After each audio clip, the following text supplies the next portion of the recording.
Hello, I'm Simulated Eric and welcome back to Trainz. We are here, let me go back a little bit. We are here at a coal loader. I've assembled off camera, probably took me 30 to 45 minutes. 392 class specific national locomotives and a whole heap of coal wagons behind it. But what we need to do first, we need to actually uncouple, so we actually need to couple up the locos to the wagons. So we'll do that now.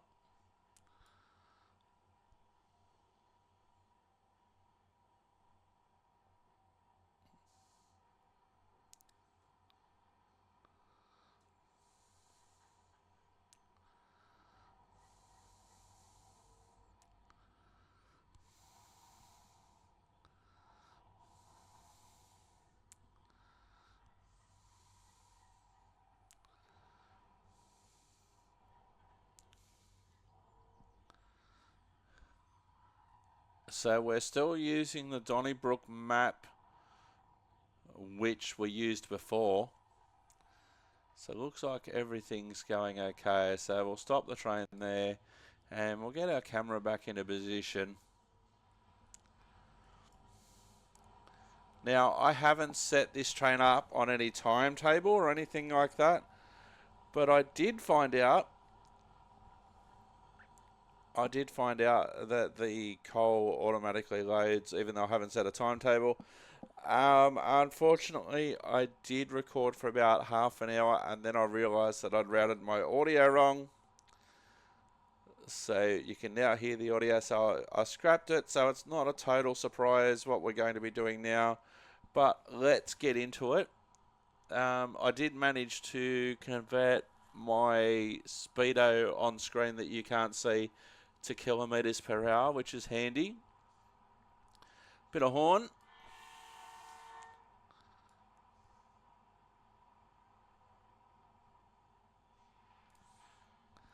And we're just going to go very slowly. So I actually haven't seen this process with my own two eyes in real life, but it would be awesome, to have one go of driving a coal train. I think that'd be cool. Something to tick off. Or even just to go for a ride in a coal train and just see what happens. So when you're coming up to this point to load the coal, from videos I've seen,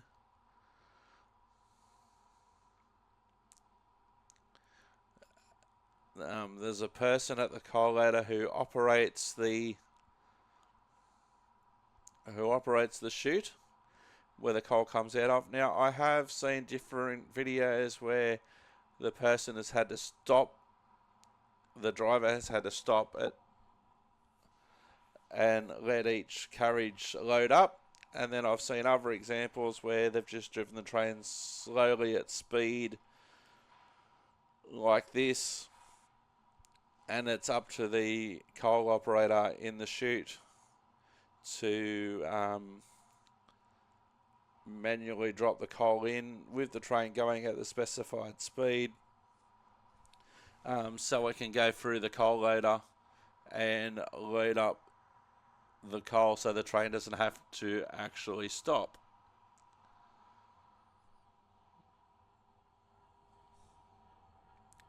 So we're having a look at our locos on screen, 9208, 9211 and 9201. That I would regularly see on the coal roads in the Hunter Valley. So slow speed at the moment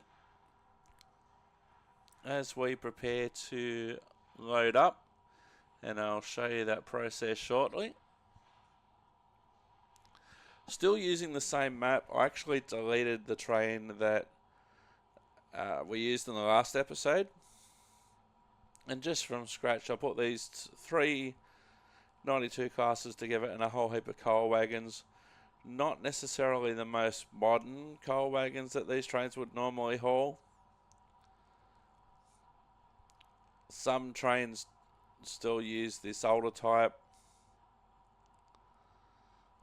in the Hunter Valley, so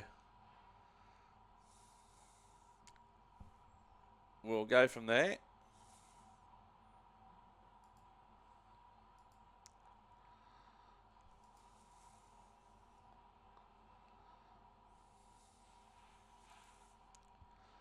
So we're coming up to the coal loader shortly.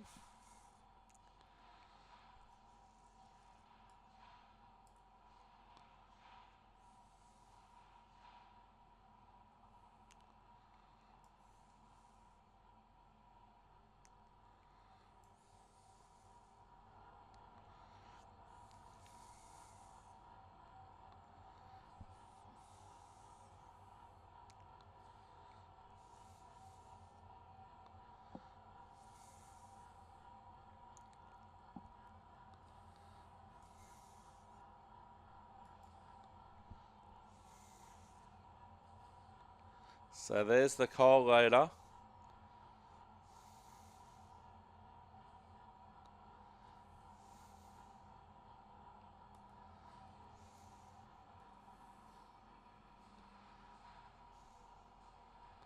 There's a good view of the front of our train.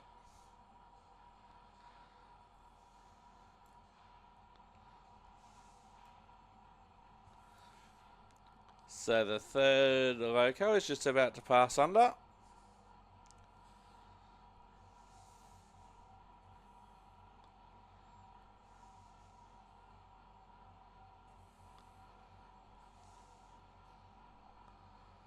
And this was a total surprise when I did it, because I didn't know that I'd actually given the instructions correctly for this to happen. And now in the distance we can see the coal being loaded.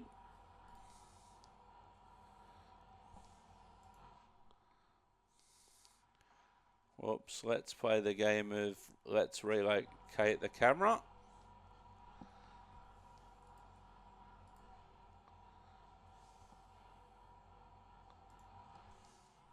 Okay, here we go. So here's the process. Each wagon's getting loaded.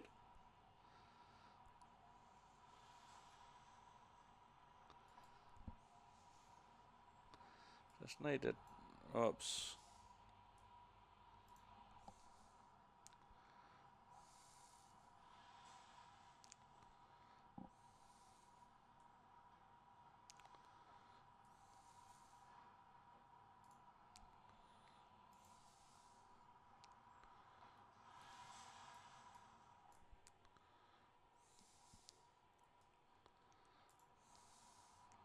Oh, here we go. This will be good.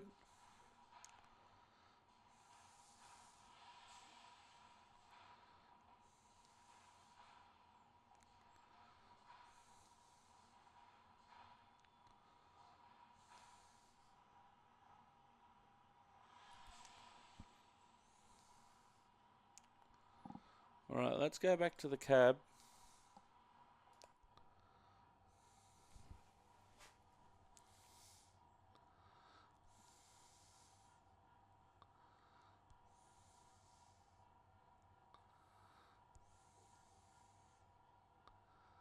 Now we do have a signal here which looks like it's cleared for us. When I did this before, I didn't actually have the points or anything set up. So what we will have to do now is we'll have to maintain this speed until we get well onto the main line. The whole idea of a coal train balloon loop, which is what we're on, is so the train can enter the loop, go around, get loaded like we are now, and then continue on. So if the line's been designed well, if the loop's been designed well in relation to the coal loader, there's no need for us to be on the main line while we're still loading, but this will be the case here.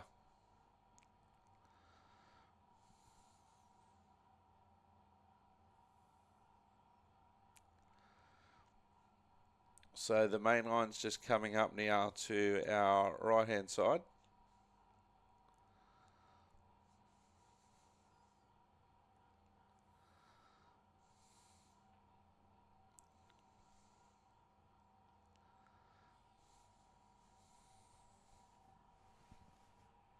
So we'll have to keep this pace.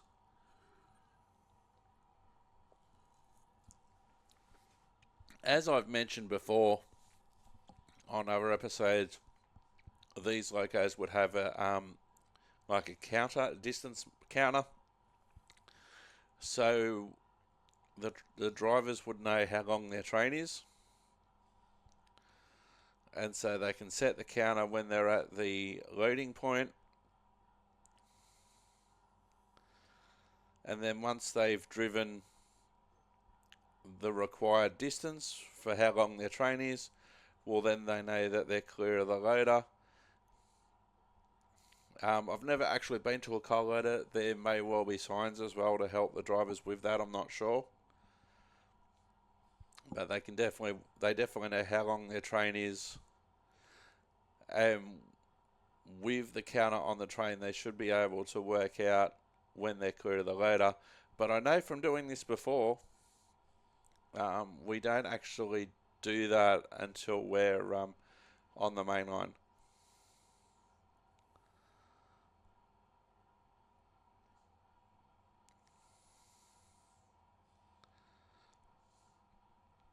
So because of the way that it works here with this main line and the fact that we're still loading, there'd have to be a window in which we could do this, so we don't delay other trains that may be using the main line.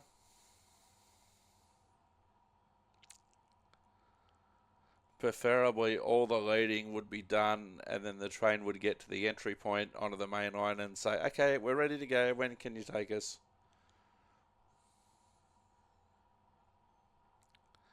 So we're coming onto the main line now.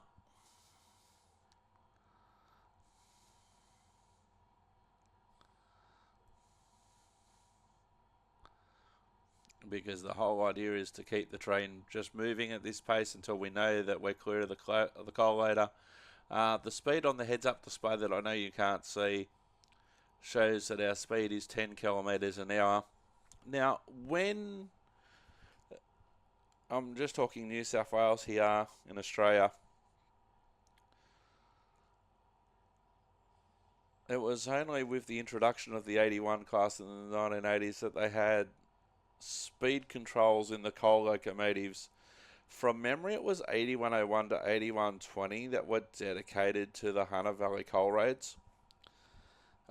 They had actual speed limiting devices, so the drivers can drive the type of slow speeds that you need to drive here, so you can load the coal and unload it at the other end slowly. And now it's pretty much standard equipment.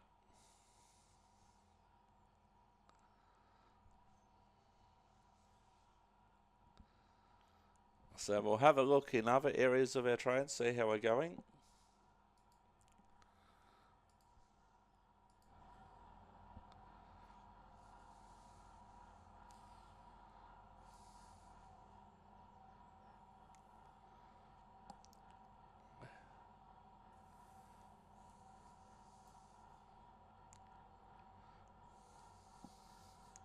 Actually, we'll pause it there. We'll see if we can do something here. Pause.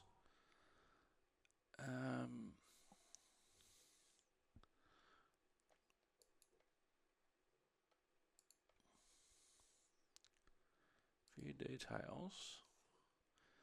We might have to change a couple of these settings. Enable editing. Okay, crew on. There we go. Number board lights on.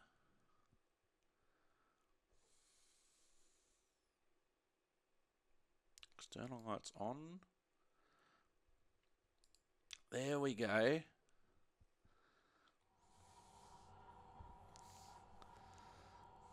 So in Australia, generally the driver sits on the left, that's camera right. And then the other person, the other guy, camera left at the moment.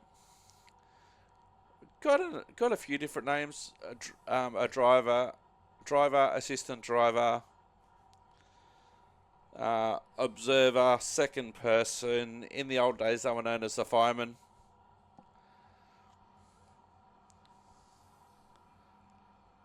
But this is cool.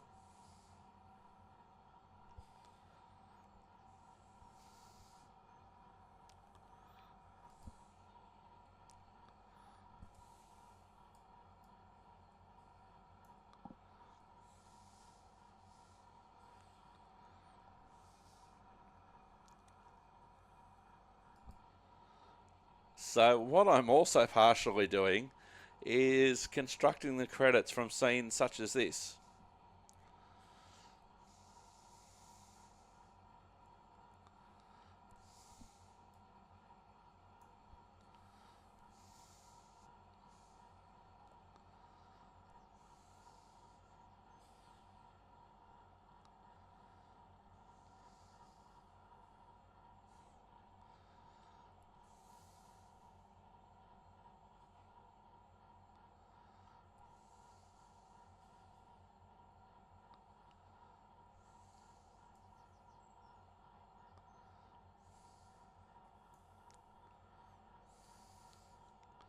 There's lots of shadows everywhere at this point.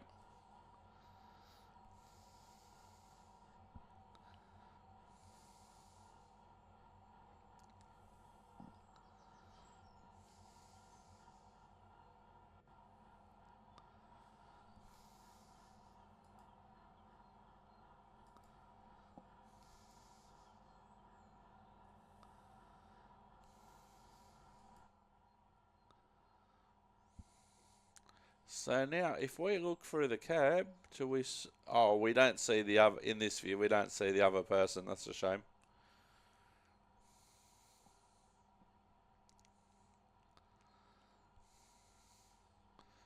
So the second person has the screens that the drivers do.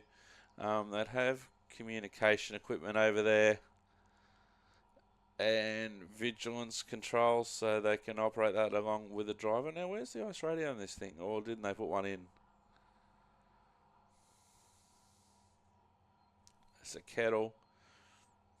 Lots of switches and knobs and dials and that sort of thing. Let's go outside.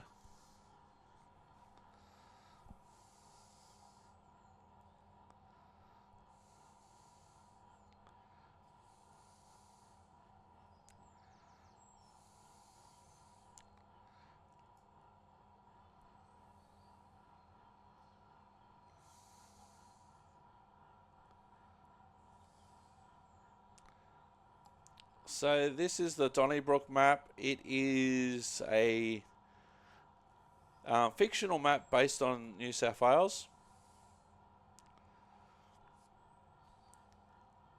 And it's the first map that we've used for Australian trains. It says we can do 30 kilometres an hour now.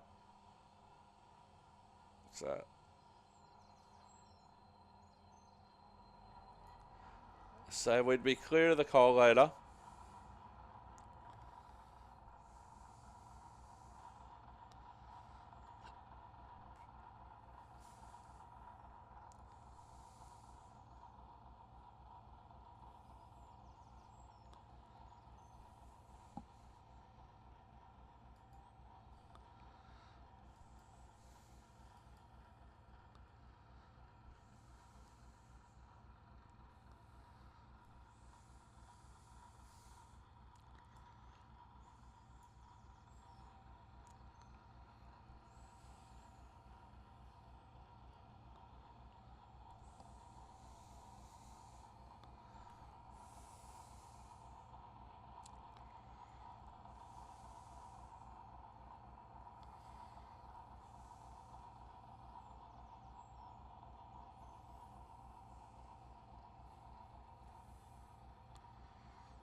So we've increased speed.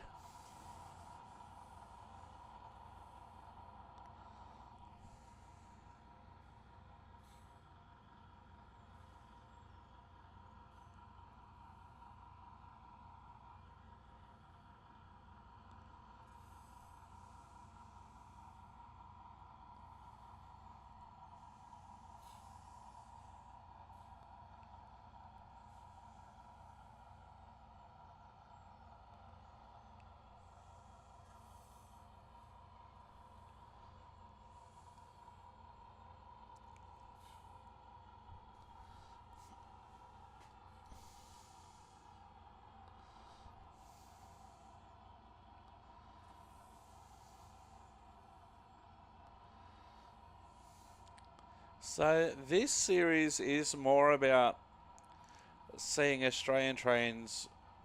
Hang on, let me go back a bit.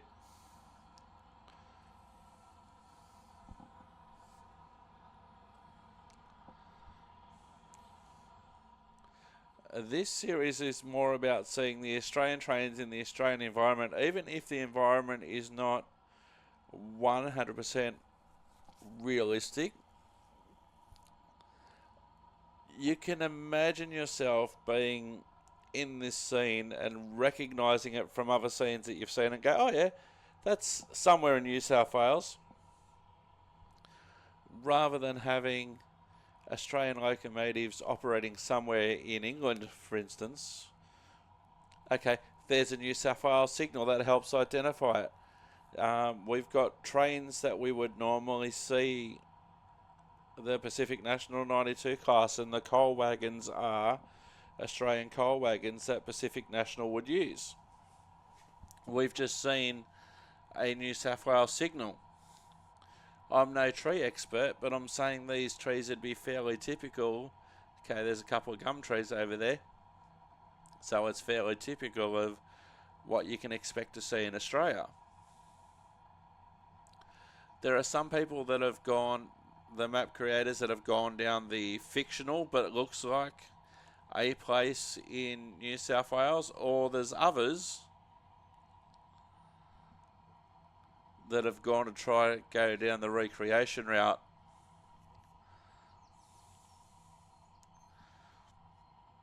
And we'll, on the next episode, we'll actually go into a map which is based on a real life area of New South Wales.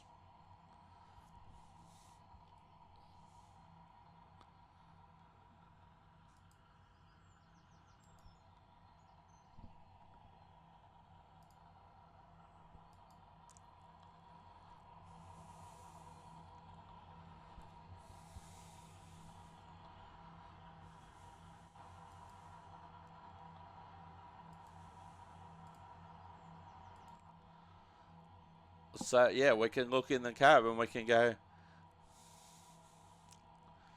you know, that looks like an Australian cab. The details may not be 100% correct, but I can look into that. You know, I have seen into the occasional cab of a modern locomotive. And it's amazing what people put on social media and also YouTube. So you can see these sort of things. It's not some deep and dark secret to know that the crew have a kettle to use, or a microwave, or a hot plate. You know, that everything here on this locomotive is on screens rather than gauges. You know, it's no deep dark secret.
This is cool, isn't it?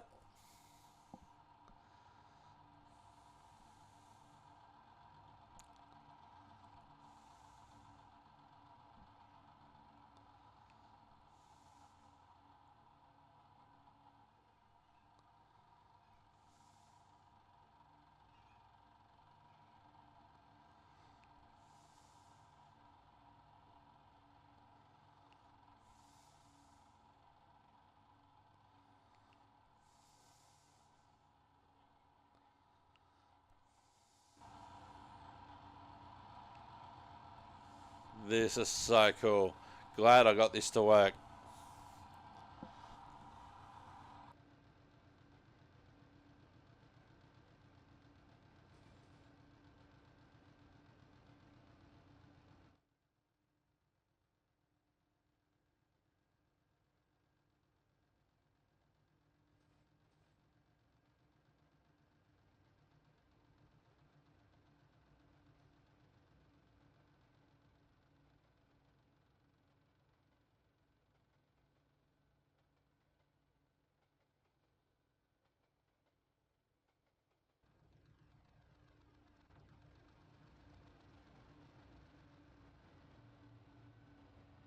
We're about to go through the station. That's the rear of the train passing the electricity substation. That's the thing you have to watch as a freight driver. We have slowed the train a lot because we were approaching the speed limit. Just the distance involved. The back of the train's passing the substation. The front of the station, front of the train rather, is passing the train station, or the railway station if you prefer.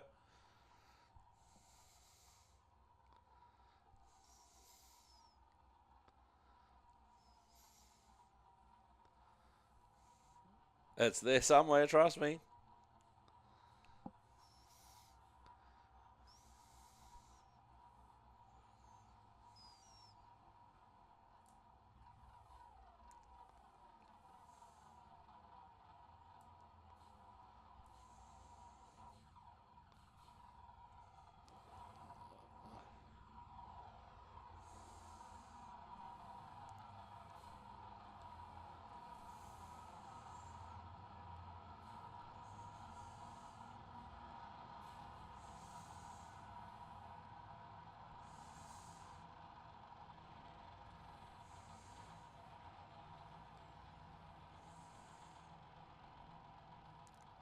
The locos that were there last time have gone.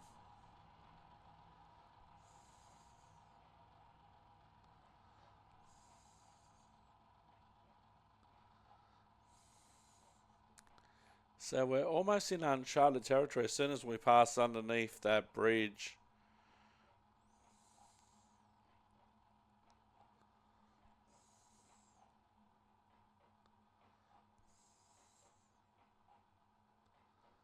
Haven't gone much south past that bridge so far. I'm presuming it's south.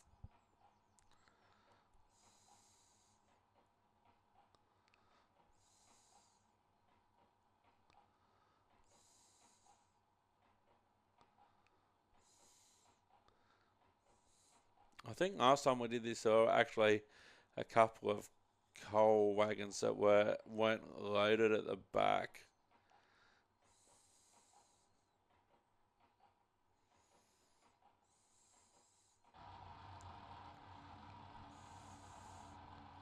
So now we're in uncharted territory as far as I'm concerned with this map.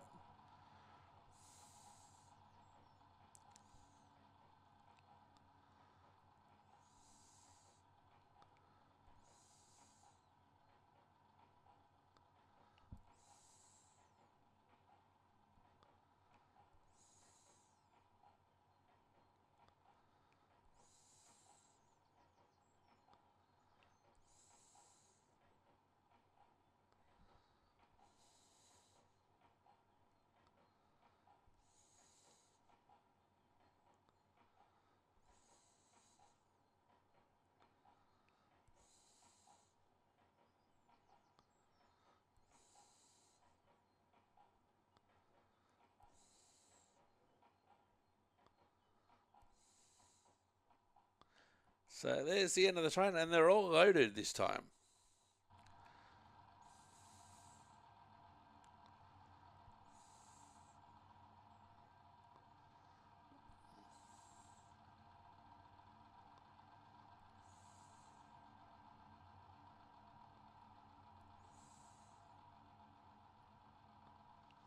This is cool.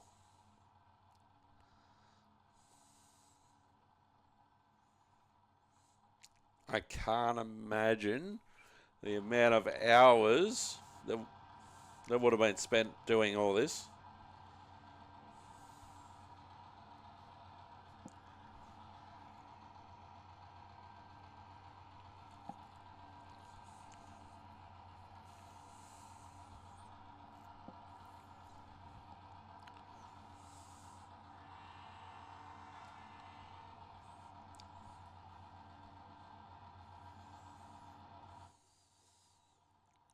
Can't imagine the amount of hours that would have been spent on doing all this.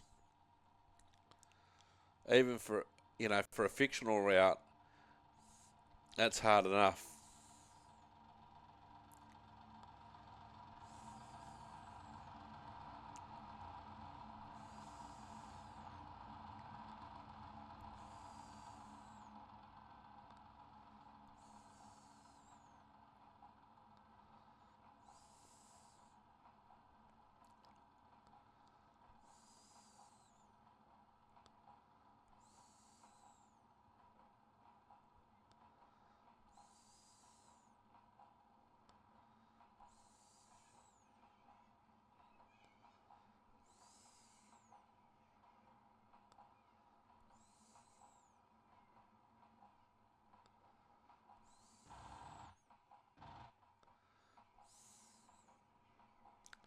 The line side camera can't decide if it wants to stay here and say the end of the train or go back to the locos.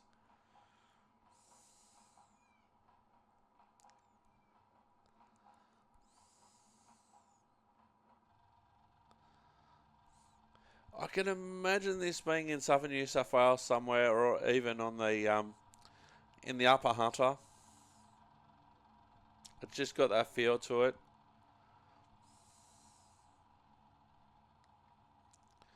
Which is something that I've obviously never experienced in my train simulator history.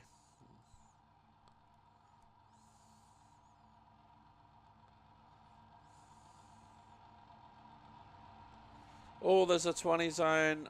I didn't realise.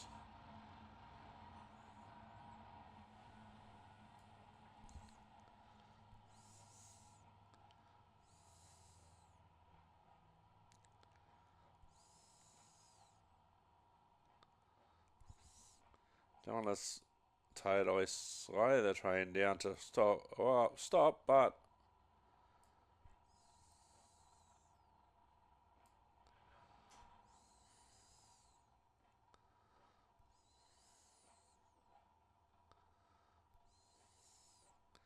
now, of course, we should only hear the clickety-clack of the tracks.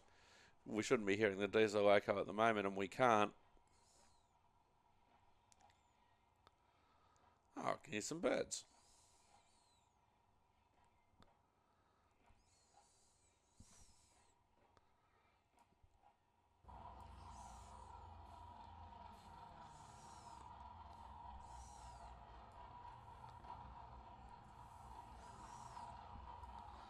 Looks like we've gone onto a single track. I should go in cab.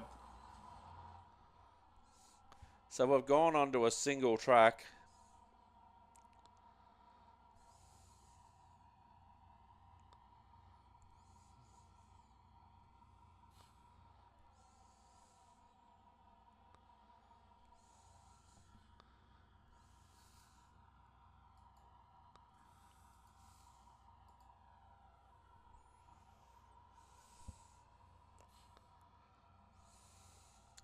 Looks like we're coming up to the end of the line relatively shortly.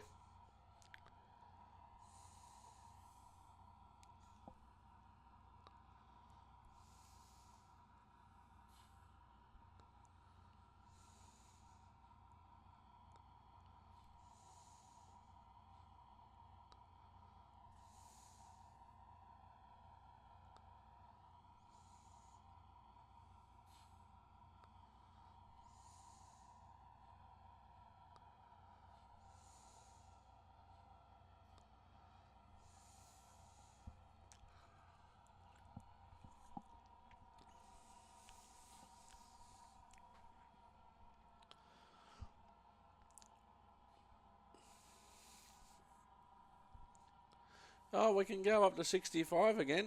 So we'll do that. We'll start to do that.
So it looks like there's actually quite a bit of a map to go this side of the station.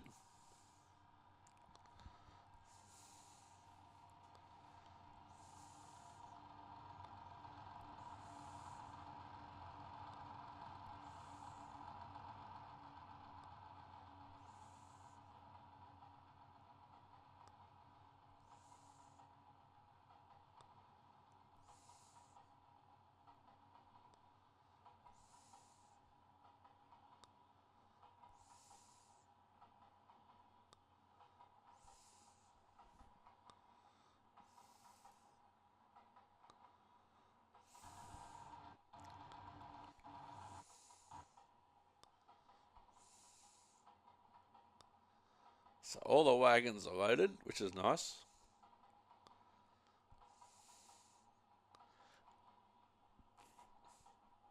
I wonder if we'll actually get to unload them.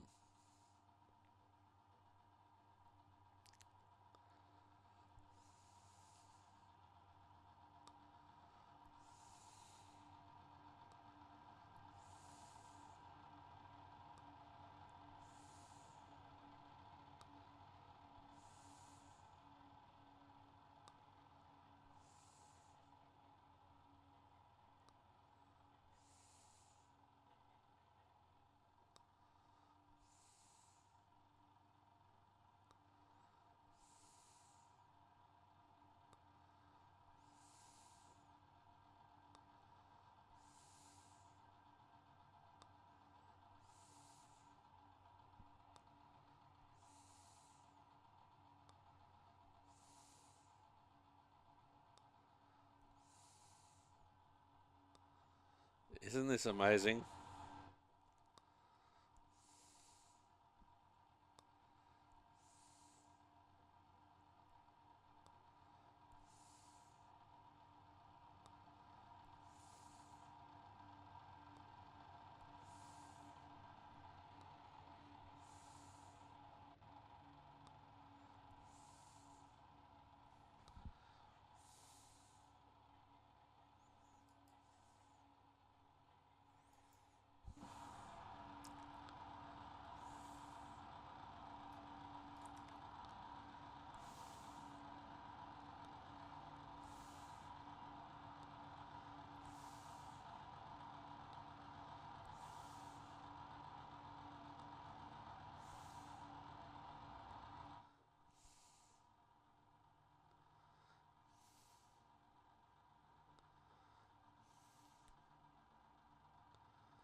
Oh yeah, this is cool.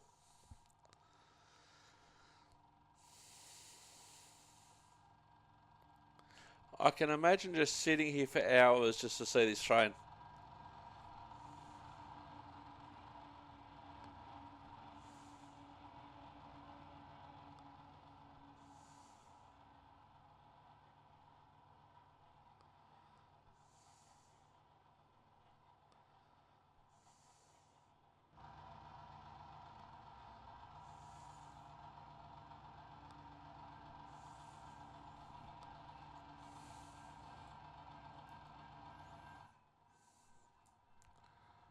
Oh, here's a station.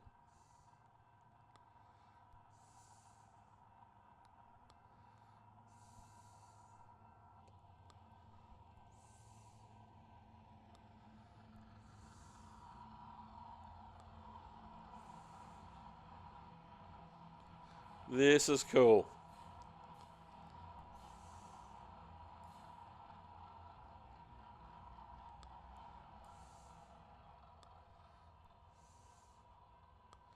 So now I know that there's 2 stations.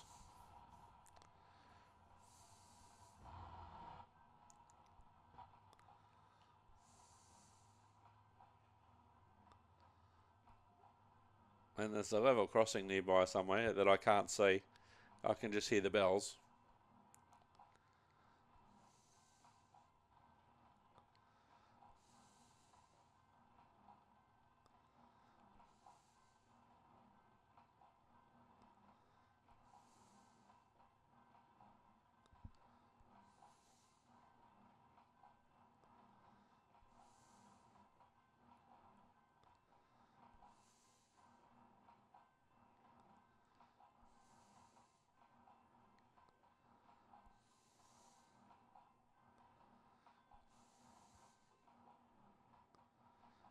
Oh, the level crossing bell stopped.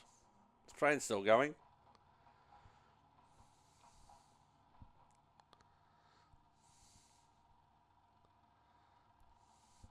This looks like the local cricket oval.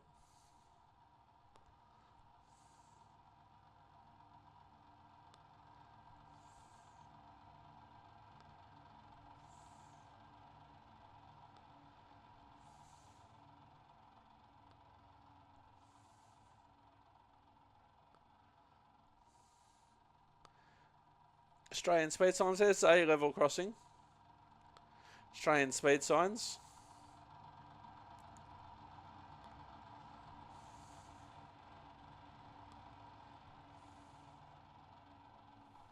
It looks like what an Australian country road would look like.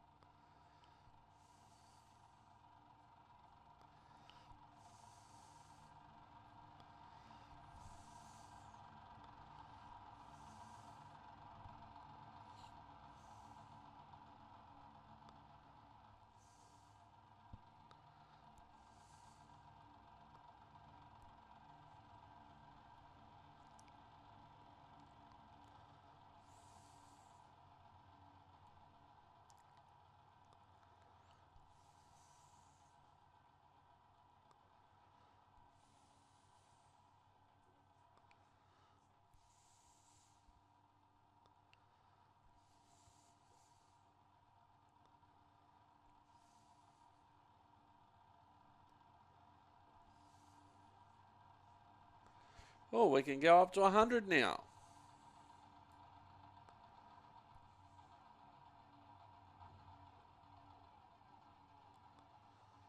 Max power. So we're at 100% power would be an 8-notch.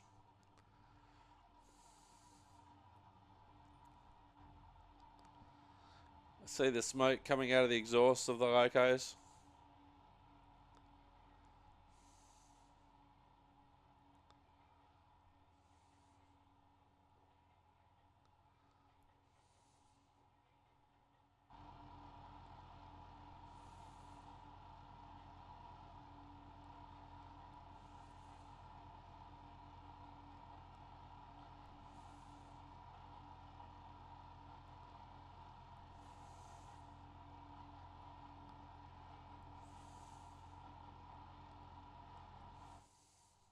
Oh, there's another station.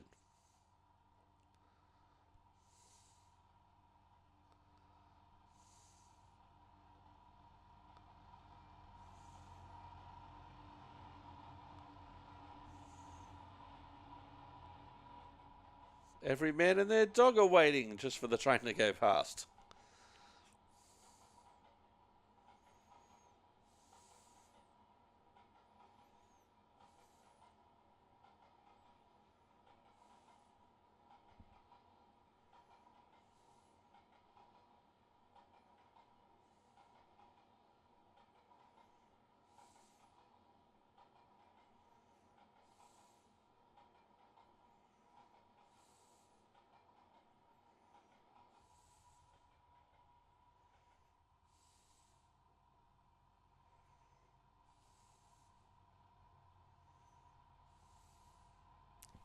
Oh, we're speeding now. We didn't know that there was a reduction from 100 to 65. Of course, in the real world, route knowledge or road knowledge would teach you that. Obviously, this is the first time of me seeing this map, so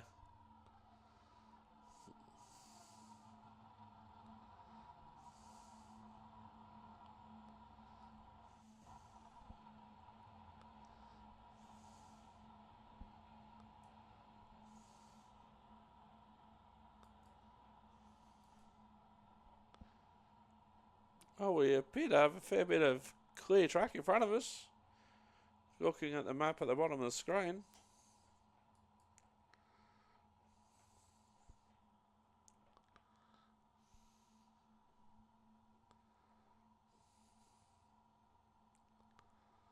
Can't even see the train here. I can hear it.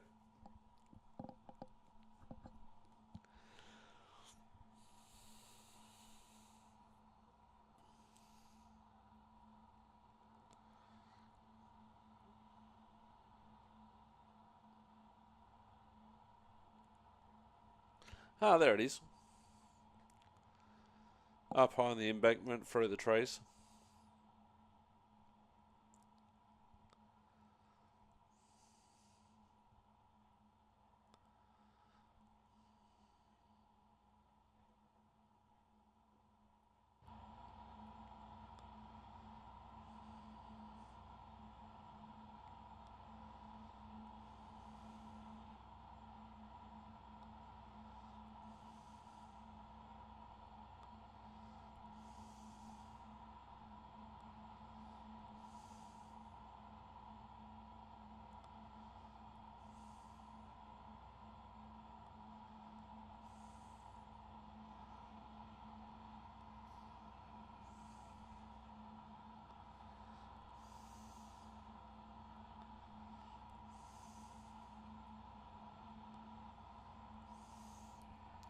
But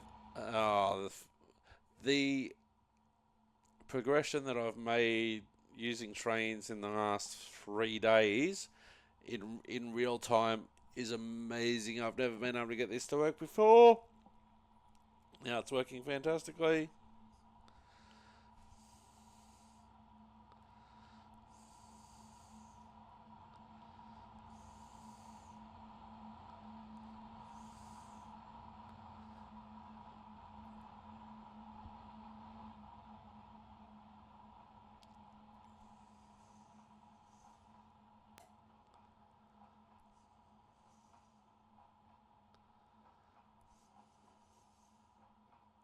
Suppose the way that I'm using it at the moment, it's sort of like showing off more for entertainment rather than this is how you drive a train or this is how I would drive the train. So it's a little bit of that. It's a little bit of just watching the trains go through the scenery.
Oh, there's a lighthouse over there.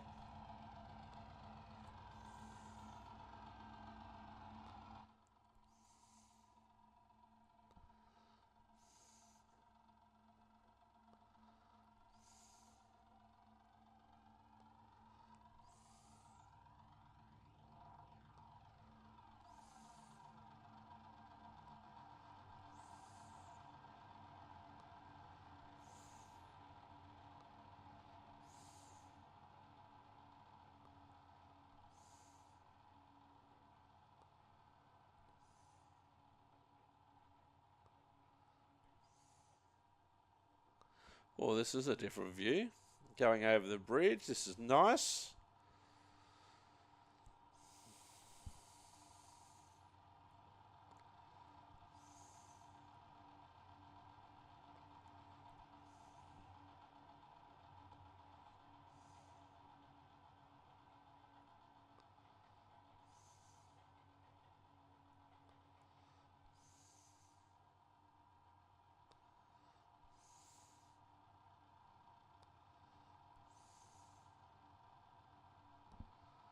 This kind of reminds me of the areas in and around Dungog and the lower north coast of New South Wales. How you've just got the single track, farms on either side.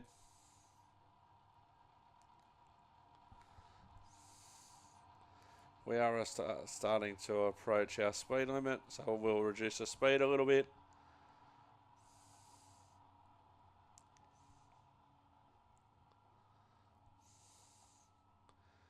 So the paddocks are divided up. I can't see any animals.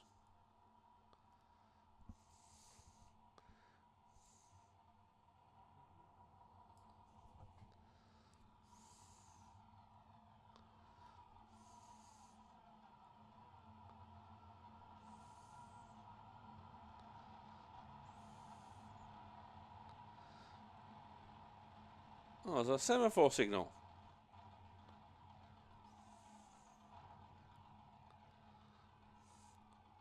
Hang on, is that a mixture of a semaphore? No, it can't be.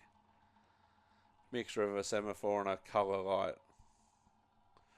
Oh, viaduct or a bridge.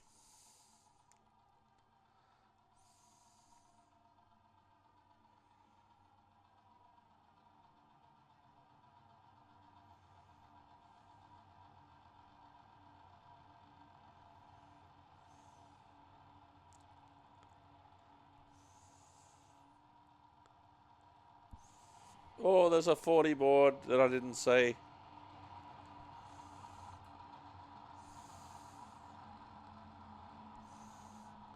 Yep, we're definitely in semaphore country now. Oh, there's another station. We're on a loop line. We're on the loop.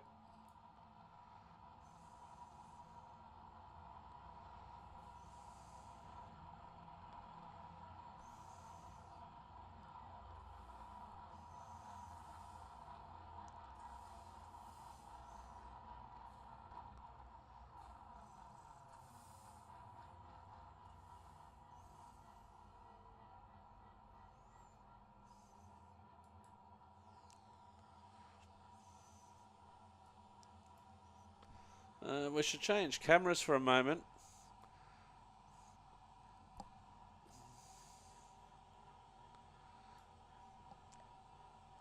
So we're on a passing loop.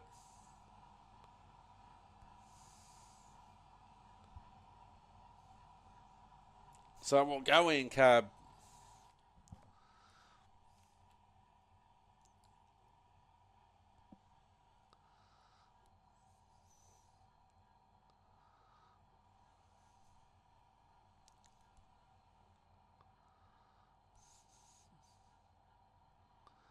Now, depending on what's coming in the other direction, if it's a passenger train that needs to use that platform, well, the passenger train needs the platform. If it's another freight train, well, you could have the train coming in the other direction take the loop, or us take the loop.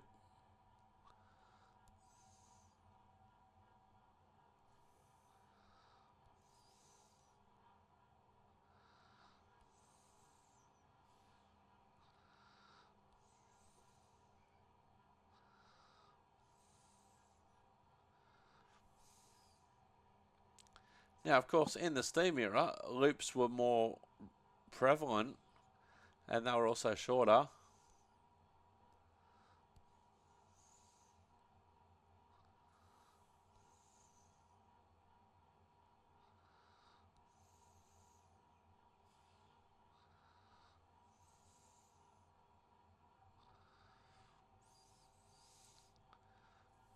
So we'll just pull up to this signal.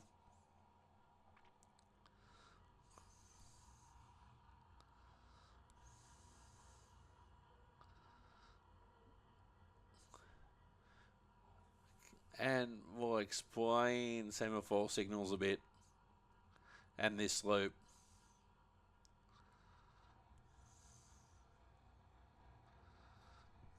And just an example that I've just thought of. So I'll stop the train here for a moment. We do have the clear indication to leave.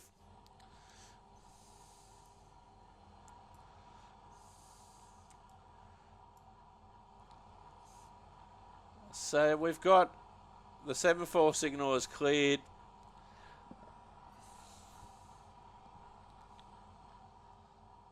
They call it a lower quadrant signal because in the horizontal position that stop. Now, if it was to go up towards the sky when it cleared, that's an upper quadrant signal, semaphore signal. And if the arm goes below horizontal, which is where it is now, that's a lower quadrant signal. Now, we have the signal. Now, if we go back, okay, there's the station. Now, I was mentioning that the line that we're on may be called the loop. And the platform road, or the track next to the platform, could be the main line. There's one example to that. There's one example of that being different, I should say, that I can immediately think of, and that's Scone in the New South Wales Hunter Valley. When you're coming into Scone as a passenger service, you go towards the platform, but you're actually in the loop. Now that can happen because some of the local services that go to and from Newcastle, they could be on the platform for over an hour. But so they've constructed it so that's the loop. Passenger trains can go in there. Freight trains can also go in there if they need to pass something. But to use the Scone example, the track that I'm on now would actually be the main, and the track next to the platform would actually be the loop. There's another example going through Singleton, also in the New South Wales Hunter Valley, where there's only one platform. And that platform is next to the up main, which is the track that heads towards Sydney.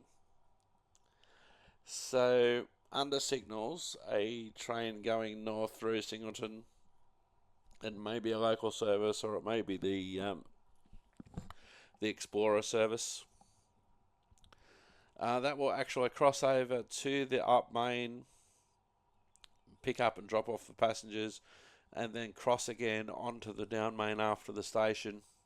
So what this looks like, it looks like the loop is where the passengers are, and the main line is where we are. We've got the signal.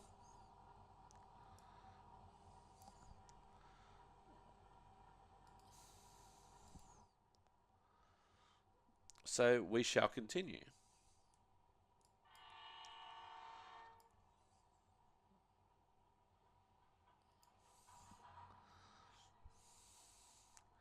So we're just going to take it nice and slow and steady to start with. So we know now that this is the fourth station we've passed, or the third.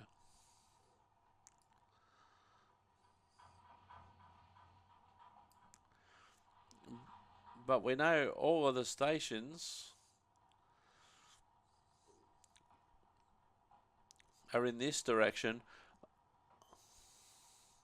not the direction in which we went for the first two episodes on this map.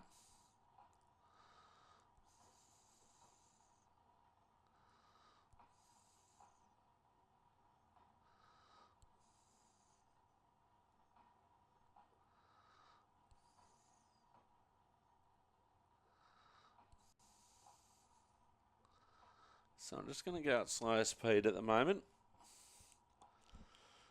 There is a 40 kilometre an hour speed zone.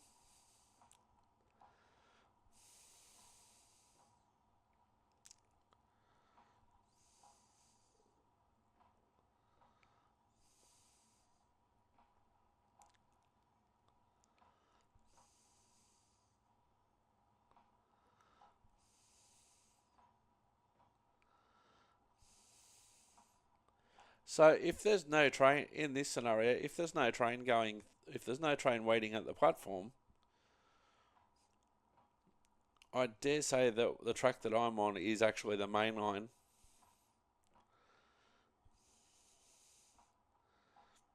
And so we had the road, so it was okay for us to go through.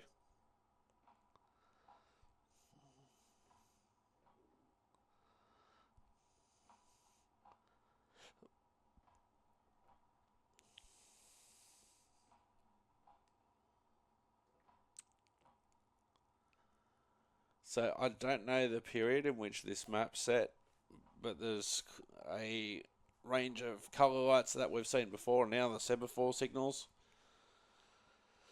I can think of one section that's definitely still got semaphore signals that are currently in the process of being replaced, and that's in the Lithgow area.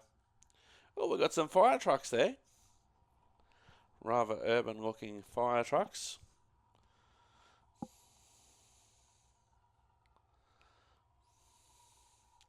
So we've gone back to our line side camera. Oh, that's obviously a fire up there. Let's see if we can go to our chase camera, or if okay. So there's a fire over there, so that's why the fire engines are there. So there's a small bushfire there that we're passing.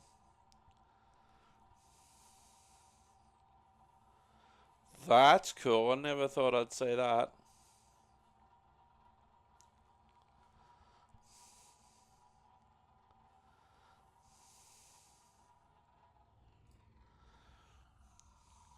So because the fire is close to the tracks, on many occasions we'd actually be warned about that, just in case there's firefighters on or about the tracks, and also you got the smoke.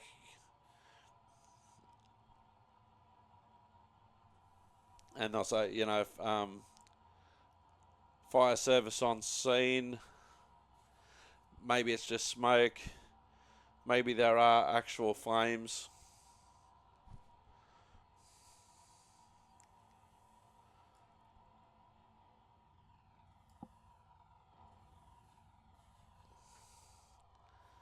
So we're continuing. Looks like we're going very much uphill. If the situation was that bad and that fire was out of control and heading towards the tracks, we may have been held at that station.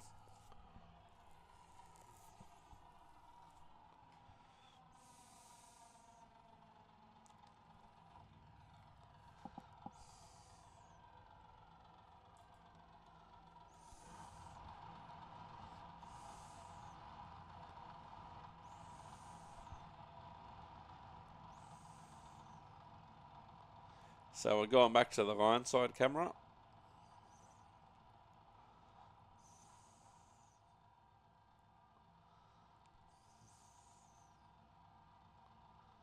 One thing that I haven't figured out yet is how to adjust the time.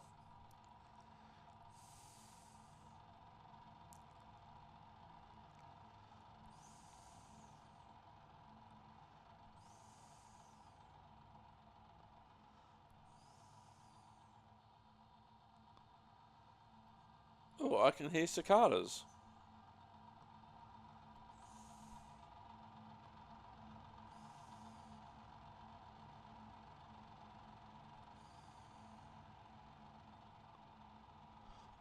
Now, according to the clock on the top right-hand side of the screen, top right corner of the screen that I know you can't see, it's telling us that it's 4:45 in the afternoon.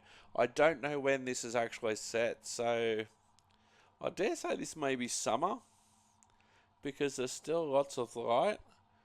Where if it's 4:45 in the afternoon in winter, it's almost dark. So I dare say we're in summer.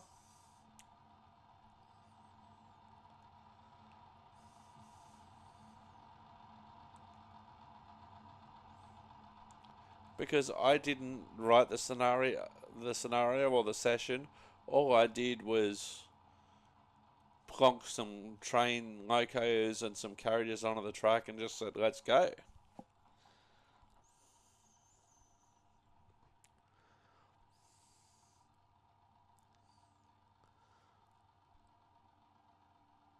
So we should be looking west now because we're looking into the sun at this time of the afternoon.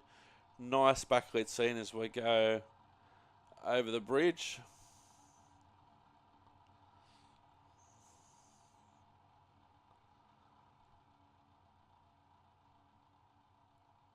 And I suppose too, if you're not setting this on an actual place, you can be a bit more creative and you can go, oh yeah, you can have one.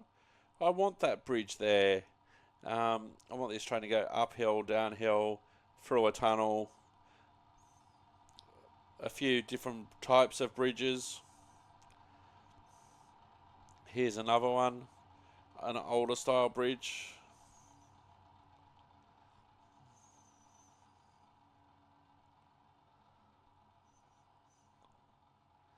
See a lot of those in country areas where it's just over a creek or a local road maybe, but usually a creek. Keeping in mind in Australia at least that a lot of the railway lines haven't really changed that much in terms of their routing. They were designed for the steam era.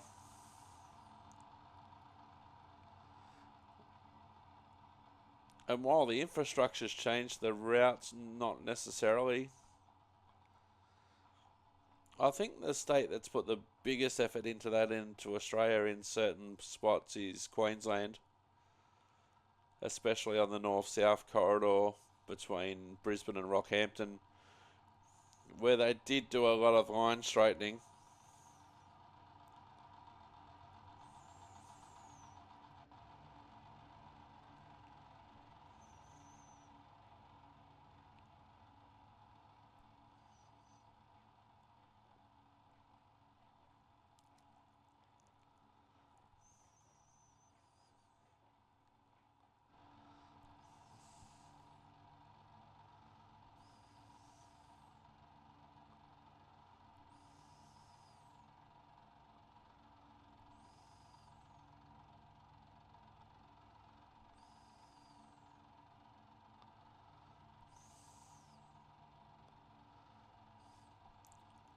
Now, I did see online that this whole map is about 20 kilometres. It seems a lot longer than that.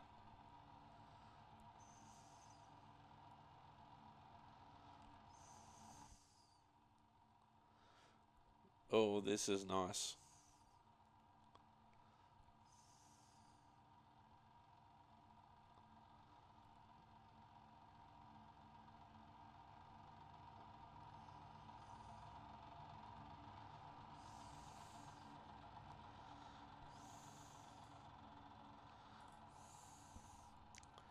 Still lots of green in front of us, green lights, green signals.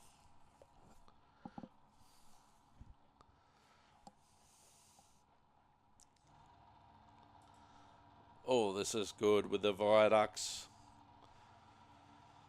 Lots of old bridge viaducts, brick viaducts rather, have survived many, many years after construction.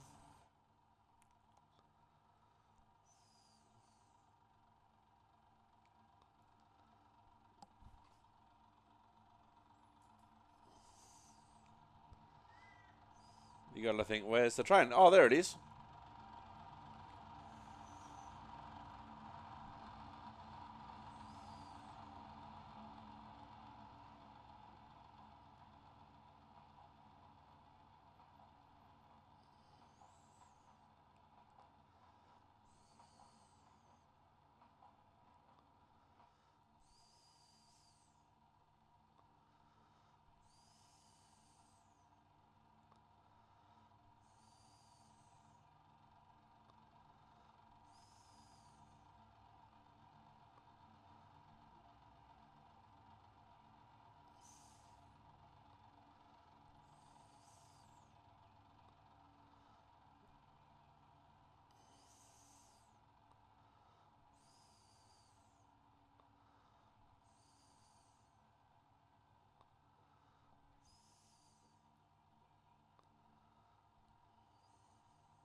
So we're onto a double track section again.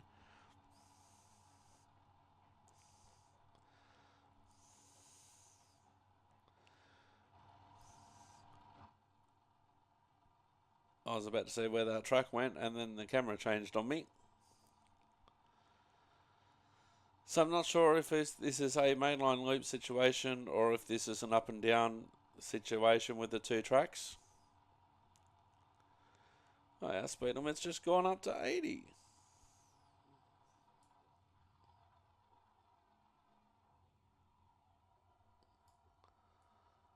Oh, there's another set of tracks going over there.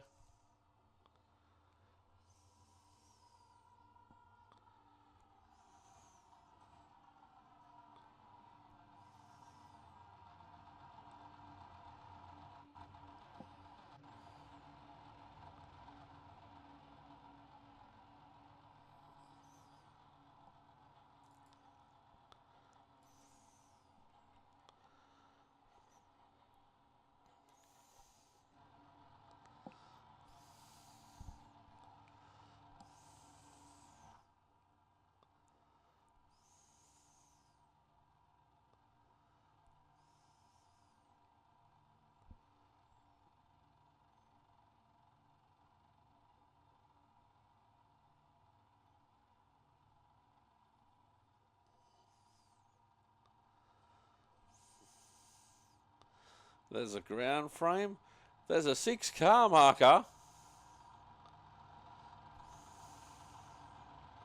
Oh, there's another platform.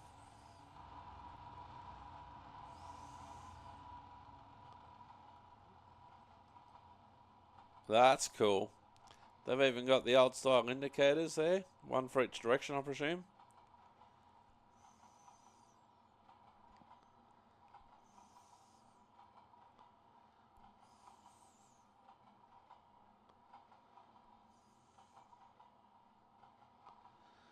I think we're definitely going to have to run an XPT or something down here.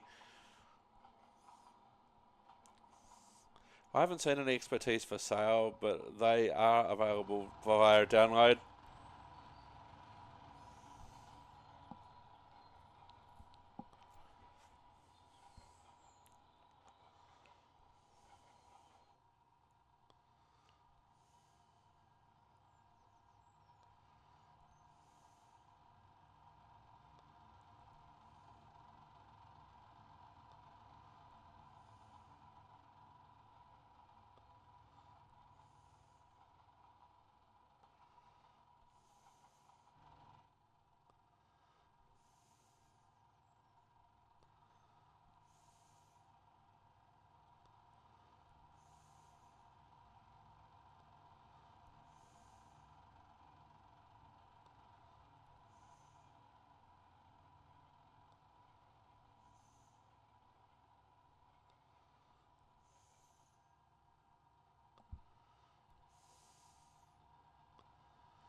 So we're back on single track.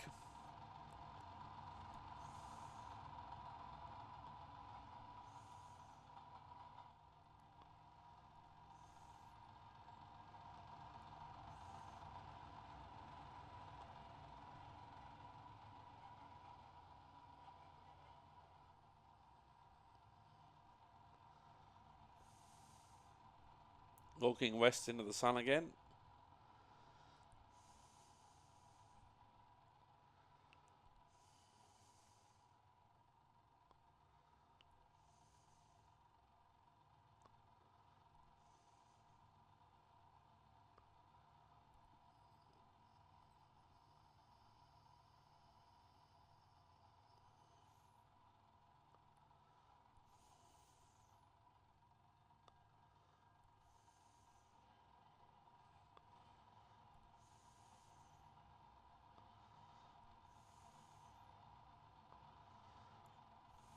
I can't believe how long the end of this end of the map is compared to what we drove in the first few episodes of this series.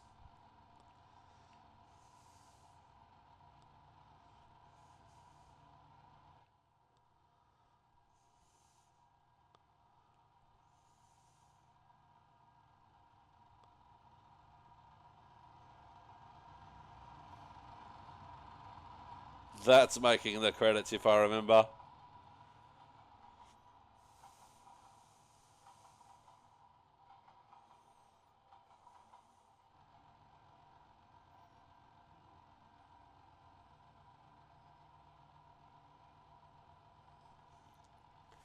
Oh, we're back into a 65 zone. But we seem to be holding steady on this speed for the moment, so needless to say, I've got no idea exactly where I'm going or what's coming up, which has been one of the joys, actually, of this episode.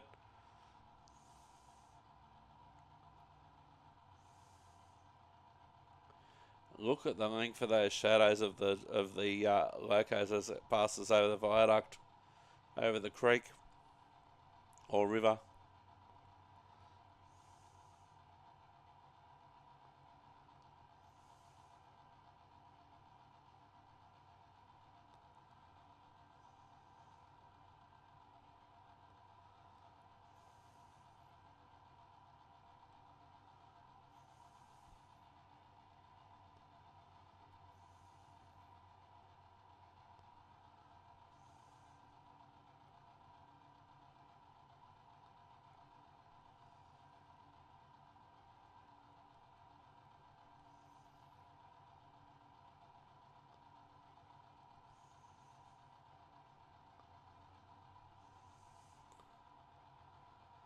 Looks like a highway there.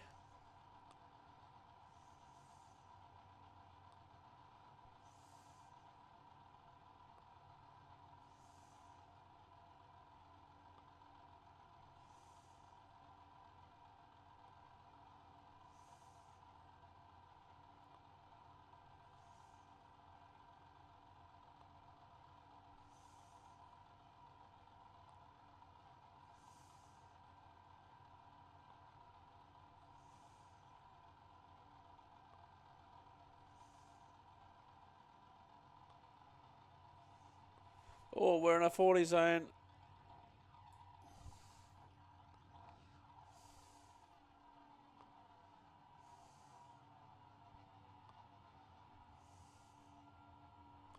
Now we're in a 50.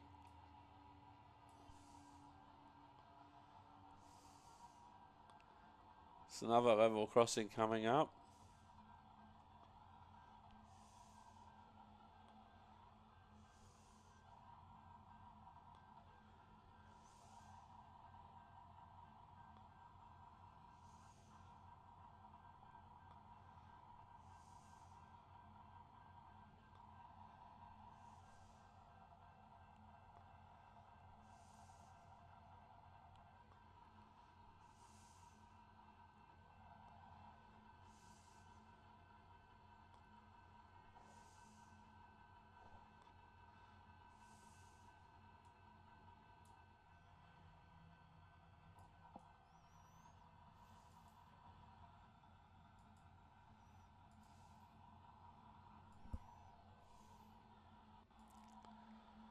Might go in cab for a while.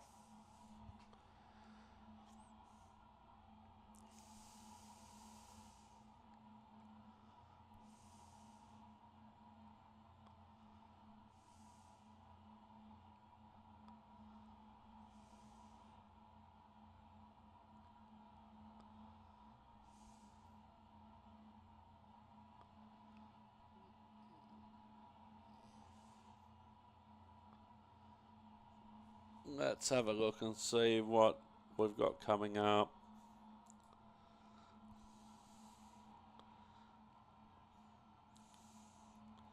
Still a long section before we have another signal.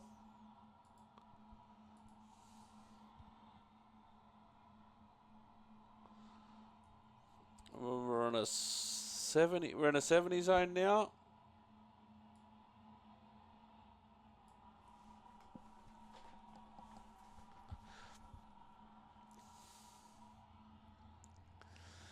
It's interesting when you're going alongside a road like this.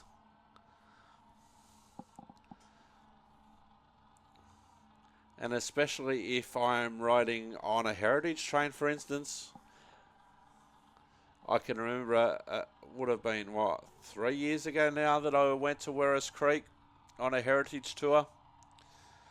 And it was funny how you could see and recognise the same cars chasing the train. It was like, oh yeah, for the first couple of times you didn't notice, and then you really did notice it after a while. Because in a lot of places in country New South Wales, the cars can go faster than the trains, and the routes can often be a lot shorter for car drivers compared to the trains. So it is possible for someone to get their shot here and then drive off into the distance and wait for the train somewhere else.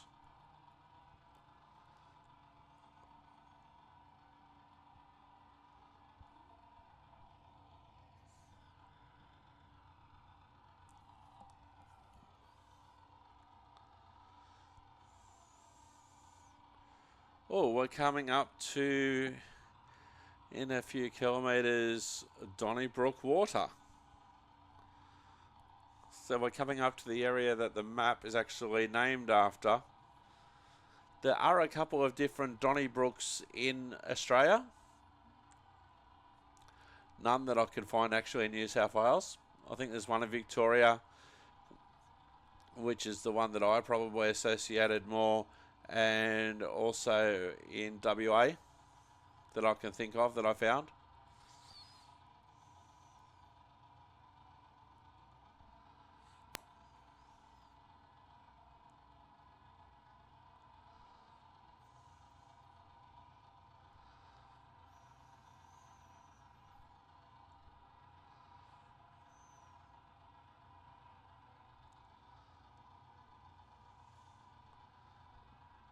So there's one clear signal that's coming up.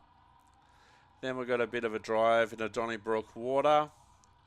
Then there's actually a signal at stop after Donnybrook water, and the route hasn't been set from there, so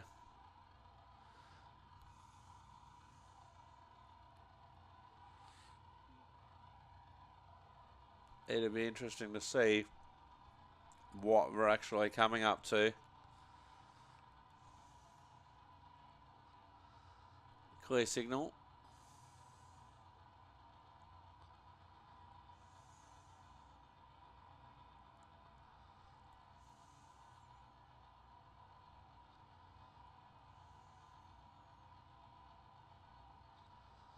There's a tractor by the side of the road.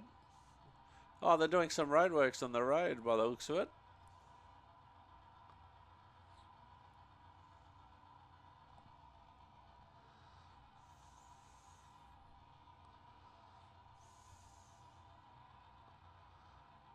So we've got a 40. I can look at the map.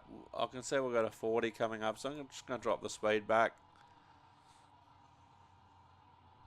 I am driving the train in easy mode. Level crossing warning sign, we're just past.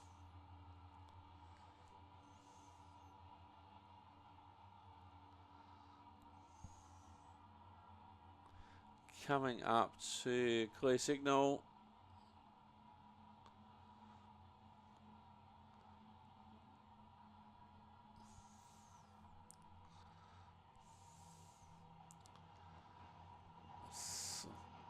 So it looks like there's another line coming up here. So this should be Donnybrook West.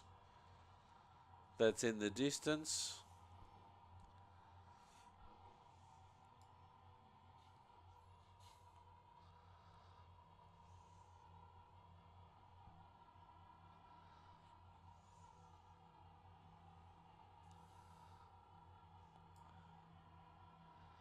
There's a service station to our left. Level crossing coming up.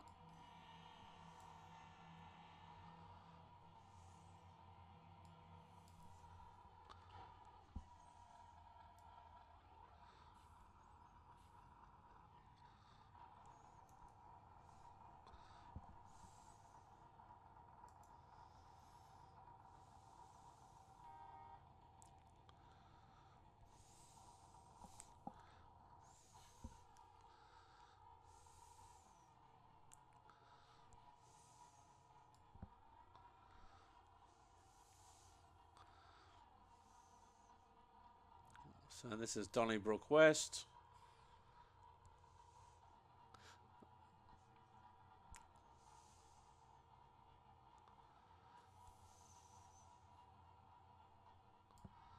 Another platform, it looks like it's coming up.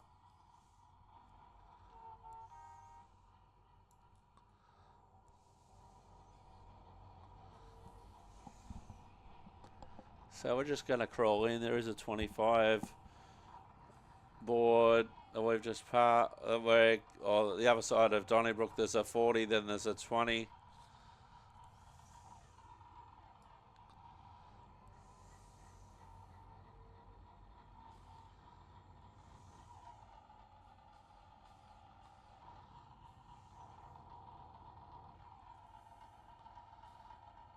Oh, this is Donnybrook itself. Donnybrook Station.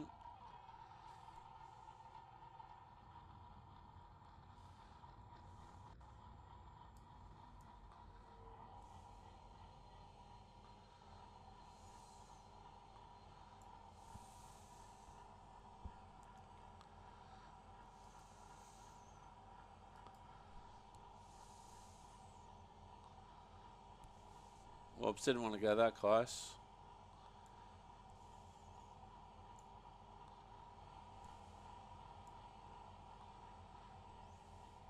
Hi guys, how you going?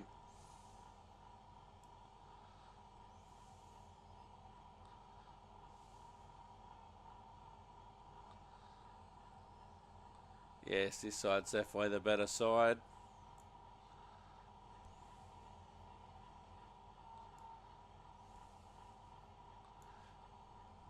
So here we are at Donnybrook. We are going to continue.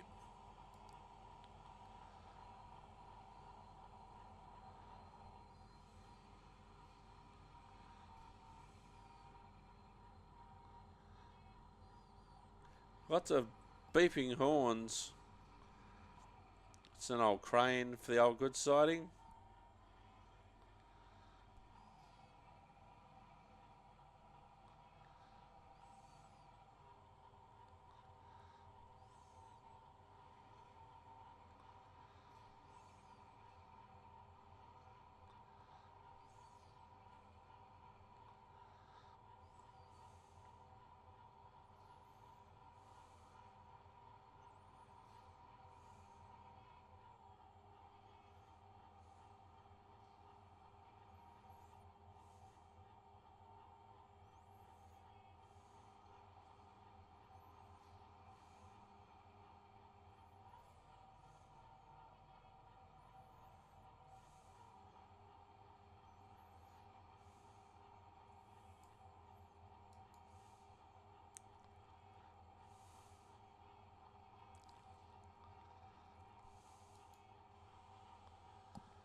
So there's Donnybrook platform.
There's a state transit bus over there.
All right, let's.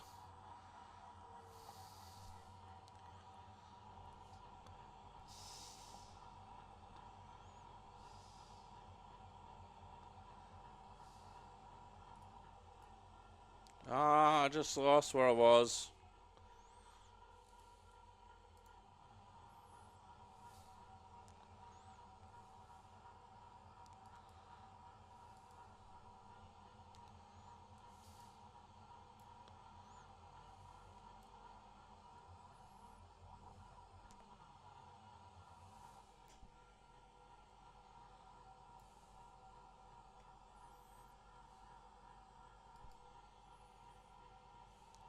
Here we go. We've arrived at Donnybrook, and of course, with this game being this game, or the simulator being this simulator, screenshot settings.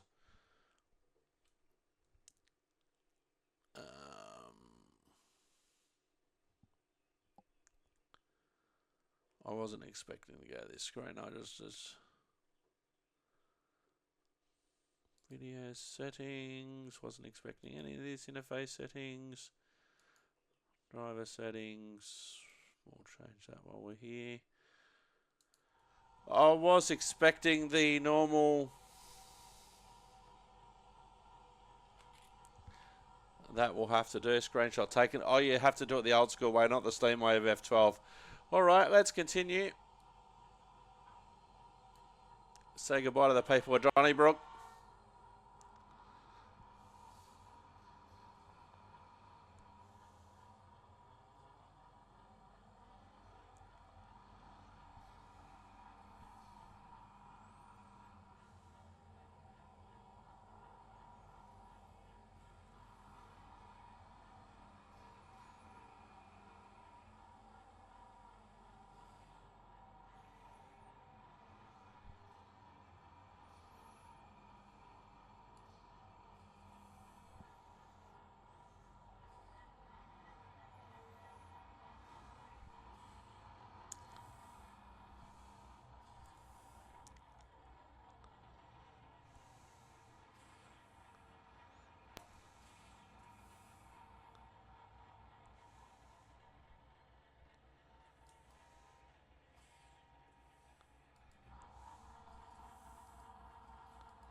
I should really be in cab at this point.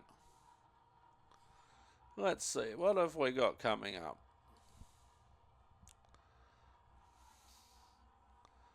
We've got one more signal, maybe clear, or it should really be caution, and then a signal at stop.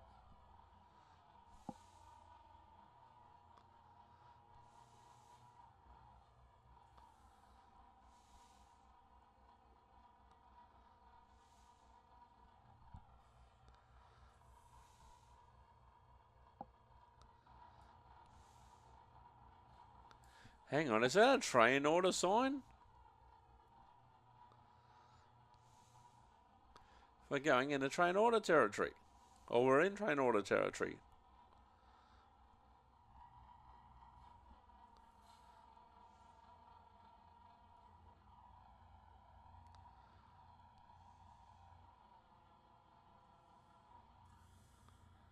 That's a mainline something indicator. Oh, mainline indicator.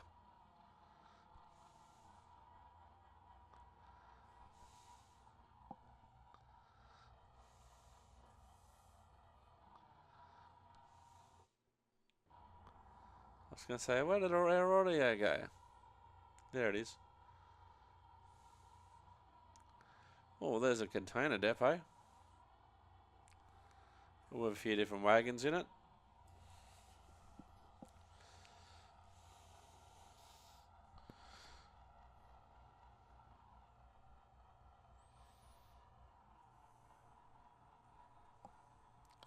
We'll get up to the red signal, then we'll reassess our options. This could be the end of the line, or near the end of the line.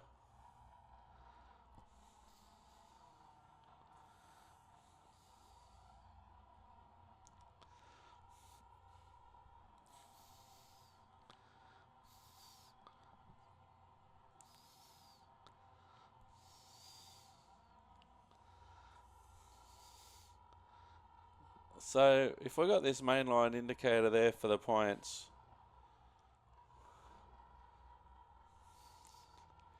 hang on, this is odd. That's a clear signal. And the next one on a mud map. Oh, well, that'd be the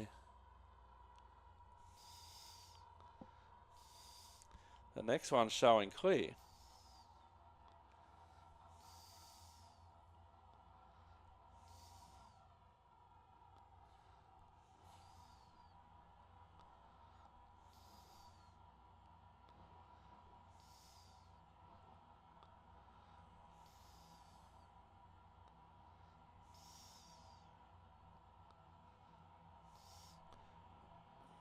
I dare say we're coming up to the end of the map.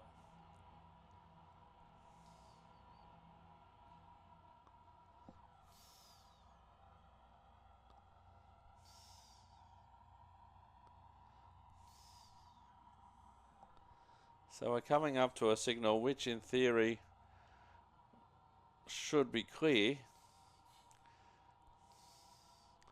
because you don't go from a clear, in other words, green signal. Is that another line? That's a path. That signal shouldn't be for me. Oh, it is for me, and we've derailed.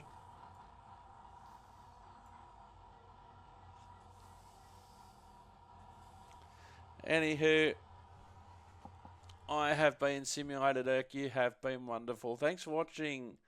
Stay safe out there. Ta-ta and farewell.